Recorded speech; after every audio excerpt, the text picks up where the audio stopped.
Hello दोस्त, virtual channel में आपका स्वागत है। आईबीपीएस पीओ मेंस 2023 का एग्जाम आपका और हो चुका। अब जो भी बच्चे एग्जाम देके आए हैं उनके मन में क्यूरियोसिटी रहती है एक्सपेक्टेड कट ऑफ को लेके। तो आज का सेशन छोटा सा सेशन रखेंगे बिल्कुल, और इसी को लेके रखेंगे। तो इस वीडियो पे आप कमेंट ज्यादा से ज्यादा कीजिए ताकि मुझे ये पता चल पाए कि जो मैंने जितना फीडबैक लेके और एनालाइज किया पेपर को, क्या वो सही है या गलत है। जितने ज्यादा बच्चे कमेंट करेंगे उतना ही, बट कमेंट बिल्कुल एग्जैक्ट करना जैसा आपको लगा। उससे पहले अगर मैं वैकेंसीज का भी अगर अपने देखें तो वैकेंसीज अभी सर्टेन नहीं। वैकेंसीज जो लास्ट ईयर 2022 में थी, आई थिंक अराउंड 7,000 के आसपास हो गई थी लास्ट। अभी बिगनिंग में तो 2023 में अगर अपने देखें तो बिगनिंग में तो 3049 थी, लेकिन आरटीआई से शायद ये 5100 के आसपास होगी और 2-3 बैंक और बचे हुए हैं। तो ये 7,000 थी या 6,800 थी, कुछ ऐसा मुझे ध्यान आ रहा है। तो अगर अपने ये मान के चलें कि उन बैंक्स में भी आ जाती है और इस साल भी वैकेंसीज करीब करीब 6,000 हो जाती है सब्जेक्टेड टू दैट कि वैकेंसीज इतनी हो जाती हैं। तो अगर इस साल का और लास्ट ईयर का पेपर का आपने देखे, सबसे पहले अगर पेपर का देखें, क्योंकि थोड़ा कंपटीशन बढ़ा है, थोड़ा कंपटीशन तो बढ़ा है, उसको भी कंसिडर कर लेंगे। तो अगर अपने देखें कि क्वांट का अगर देखें 2022 और 2023 का, तो 2022 की बजाय 2023 में इस साल क्वांट इजी था। मैं नहीं कह रहा कि इजी था, बट लास्ट ईयर के in comparison to last year. अब अगर रीजनिंग का देखें तो reasoning definitely last year easy था इस साल के कंपैरिजन। इस साल रीजनिंग डिफिकल्ट, इसमें कोई डाउट नहीं। क्वांट को आप इजी तो क्या इसको मॉडरेट कह सकते हो, मॉडरेट या मॉडरेट टू डिफिकल्ट, या moderate to difficult. But last year जो था वो क्वांट डिफिकल्ट, अब की बार आप ये मान लें कि मॉडरेट टू डिफिकल्ट था। और रीजनिंग लास्ट ईयर मॉडरेट था और इस साल ये डिफिकल्ट है। तो यहां क्वांट और रीजनिंग का अगर ओवरऑल में देखूं दोनों को प्लस करके, तो 2022 और 2023 से करीब करीब एट पार है, करीब करीब है, दोनों को मिला के एट पार है। लास्ट ईयर क्वांट के अटेम्प्ट काफी कम थे, रीजनिंग के अच्छे थे, और इस साल जो है रीजनिंग के गिर गए अटेम्प्ट बहुत ज्यादा और क्वांट के कंपेरेटिवली, तो एट पार मान सकते हो। एट मैक्स एट पार ले सकते हो। बाकी कुछ ना कुछ इस साल अटेम्प्ट गिरे हैं, इवन इन दोनों को मिलाओ तो भी एट मैक्स आप एट पार मान सकते हो। या जो नंबर ऑफ अटेम्प्ट हैं वो इस साल 223 में लेस हैं पिछले बार से, 1 से 2 अटेम्प्ट गिरे हैं, बड़े कतई नहीं। ये हुआ आपका क्वांट और रीजनिंग का। अब अगर मैं जीए का देखूं और इंग्लिश का देखूं, तो जीए और इंग्लिश में देखिए अटेम्प्ट बहुत आ जाते हैं। अगर 2022 का देखें और 2023 का देखें तो आई थिंक मुझे जीए करीब करीब एट पार लग रहा है। लास्ट ईयर भी बच्चों के अटेम्प्ट काफी थे बट मार्क्स में कन्वर्ट उतने नहीं हुए, और इस साल भी अच्छे हैं बट मार्क्स में उतने कन्वर्ट इन जनरल नहीं होते हैं। जैसे इस बार भी जो करंट अफेयर्स से मैक्सिमम थे वो लास्ट 3 मंथ से, लेकिन जो क्वेश्चंस पूछे गए वो इन डेप्थ थे। तो जो जिन बच्चों की इन डेप्थ प्रिपरेशन थी उनके लिए काफी बड़ा एज रहेगा, लेकिन ऐसा कम होता है, राइट। इंग्लिश का अगर देखें तो 2022 का पेपर भी आपका मॉडरेट था, या आप कहें इजी टू मॉडरेट था, और इस साल भी 2023 में भी English comparatively easy to moderate की तरफ, या मॉडरेट। लेकिन अगर मैं इन दोनों सालों में कंपेयर करता हूं 2022 और 2023 के इंग्लिश में, तो मुझे इन कंपैरिजन टू 2022 2023 कुछ ना कुछ डिफिकल्ट लग रहा है, या अटेम्प्ट से यहां गिरे, अटेम्प्ट से यहां कुछ ना कुछ लेस हुए हैं, बड़े बिल्कुल भी नहीं। तो अगर अपने सभी चारों सब्जेक्ट्स में भी कर लें तो ओवरऑल अटेम्प्ट पिछली बार से नहीं बढ़े। पिछली बार से इस साल अटेम्प्ट अगर मैं पूरे आपके चारों सब्जेक्ट का करूं, क्वांट प्लस रीजनिंग प्लस जीए प्लस इंग्लिश, अगर इनका करें तो आप क्या ले सकते हो कि ओवरऑल अटेम्प्ट जो 2022 से और 2023 के जो ओवरऑल अटेम्प्ट थे, तो 2022 की बजाय 2023 में या तो आप 8 पार और 2 to 3 अटेम्प्ट्स लेस ऐसा लग रहा है, राइट। अब रहा पेपर डिस्क्रिप्टिव का, तो descriptive I think last year था वैसा सही इस साल भी था। तो डिस्क्रिप्टिव में जो ज्यादा बच्चों ने किया है जैसे लेटर और ऐसे में थोड़ा टाइम, शायद ज्यादातर बच्चों को टाइम थोड़ा शॉर्ट पड़ा। जो भी बाद में किया वो थोड़ा छूट भी गया, काफी बच्चों का छूटा, कुछ के नंबर ऑफ वर्ड्स थे वो उतने नहीं हुए, 250 जैसे थे या 200 थे तो उतने नहीं हो पाए, प्रॉब्लम्स रही। तो लेटर ज्यादातर मतलब बच्चों ने तो आई थिंक वो जो एडिटर को लेटर लिखना था, आई थिंक वो ग्लोबल वार्मिंग के लिए था किसका, या एक था ब्रांच मैनेजर को था, बैंक मैनेजर को था, एटीएम खराब होने के लिए, तो ये लेटर लिखे। ऐसे में ज्यादातर बच्चों ने जो डिजिटल बैंकिंग वाला जो था, डिजिटल बैंकिंग के प्रोस एंड कॉन्स, तो लेटर और ऐसे दोनों ही मुश्किल नहीं थे, होने वाले थे, थोड़ा वो टाइम शॉर्ट पड़ा है। तो ये लास्ट ईयर भी वैसे ही थे जो इस बार भी वैसे ही है, तो कोई बहुत बड़ा फर्क यहाँ नजर नहीं आया।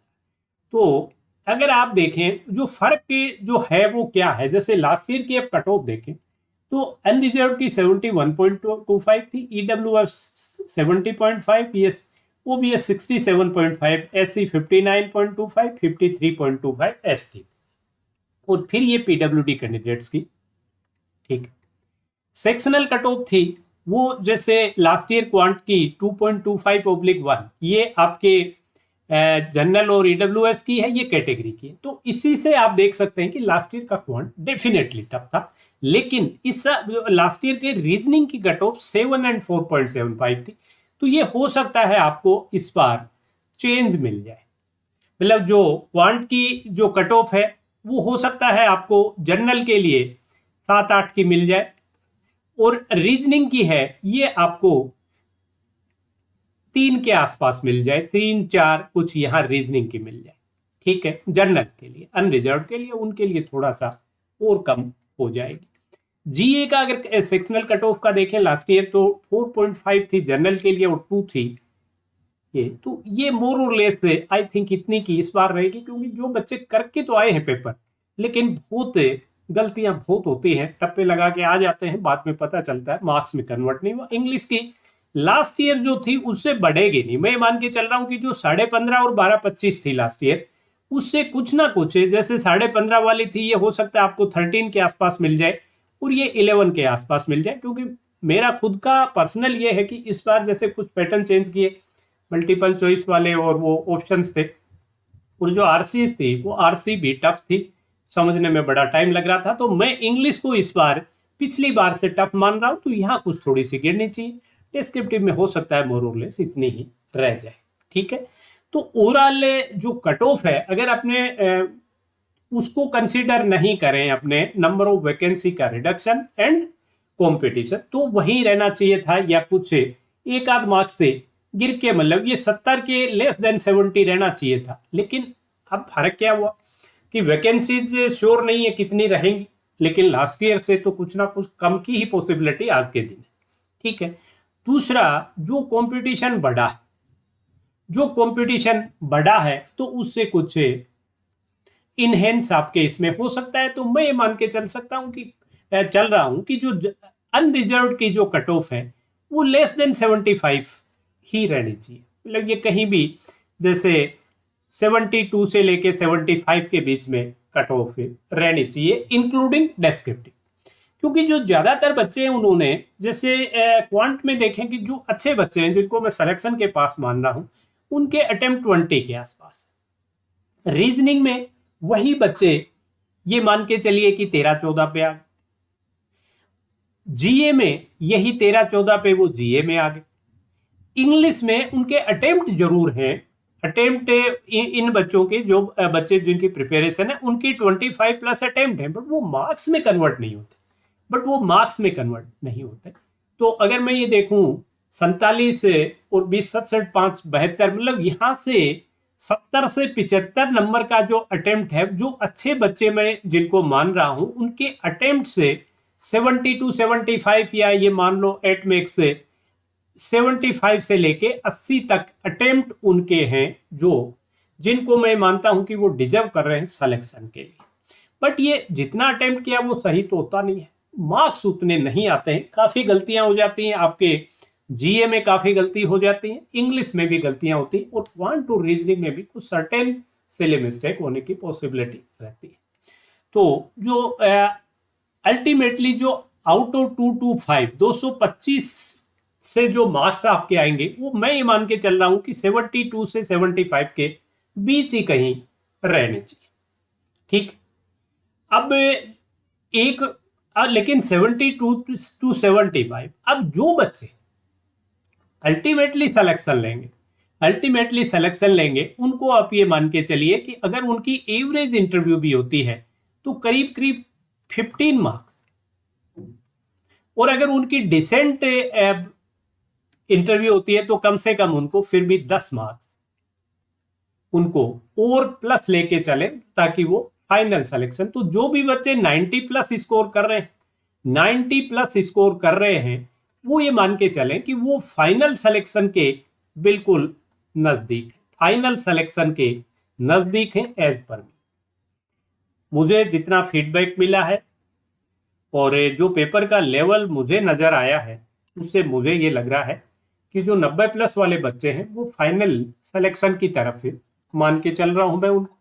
और जो बच्चे 72 टू 75 स्कोर कर रहे हैं उनको मैं सिलेक्शन में मान रहा। और लेकिन इस पेपर में जो भी बच्चा 70 प्लस स्कोर कर रहा है वो ये मान के चले कि उसकी प्रिपरेशन में कोई कमी नहीं है, सिर्फ और सिर्फ है उसके अटेम्प्ट के तरीके में जो कोई कमी रही है उसको दुरुस्त करने की जरूरत है। जैसे क्वांट का ही आप देखें, क्वांट में एक डीआई काफी कैलकुलेटिव थी, और जो लाइन ग्राफ वाले के डीआई जो बच्चे बता रहे हैं कि काफी आसान थी, कुछ छोटी छोटी डीआई थी वो भी बहुत आसान थी। तो अगर आप अनफॉर्चुनेटली किसी लंबी डीआई में उलझ गए और उसमें टाइम लग गया, सर्टेन लॉजिक के साथ वो डीआई है और अल्टीमेटली डीआई बनी भी नहीं, यही चीज रीजनिंग में भी है। रीजनिंग में कुछ पार्ट ऐसा था जो डुएबल था, लेकिन अगर आप उसमें नहीं उलझ के और लेंथी में उलझ गए तो रह गए। तो इन चीजों से ये सीखिए, और दूसरा जीए और इंग्लिश से ये सीखिए कि क्या नंबर ऑफ अटेम्प्ट ही सब कुछ या एक्यूरेसी से। अब भी मैं ये कहना चाहूंगा कि जिन भी बच्चों का विद एक्यूरेसी, अगर उन्होंने इन चारों सब्जेक्ट में 70 भी, अगर अच्छी एक्यूरेसी से 70 मार्क्स का अगर अटेम्प्ट कोई बच्चा करके आया है, तो मैं ये मान के चल रहा हूं उसका सिलेक्शन पक्का हो जाएगा, उसका सिलेक्शन पक्का हो जाएगा। क्योंकि डिस्क्रिप्टिव में भी कुछ नंबर आएंगे, 70 में कुछ गलतियां भी हुई तो वो डिस्क्रिप्टिव उनको ढकेगा।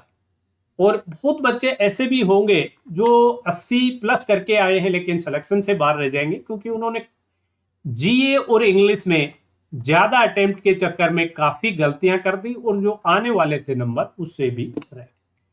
तो चलिए, इस वीडियो पे ज्यादा से ज्यादा आप कमेंट जरूर कीजिए, और अपने जितने मार्क्स का आपने अटेम्प्ट किया है वो क्या एक्यूरेसी, या जो मार्क्स आपने कितना तो अटेम्प्ट किया है और कितने मार्क्स आप एक्सपेक्ट कर रहे हैं वो जरूर डालिएगा।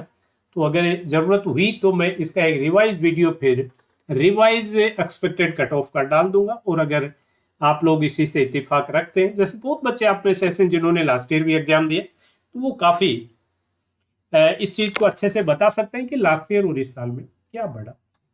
चलिए, that's all for today session, have a nice day.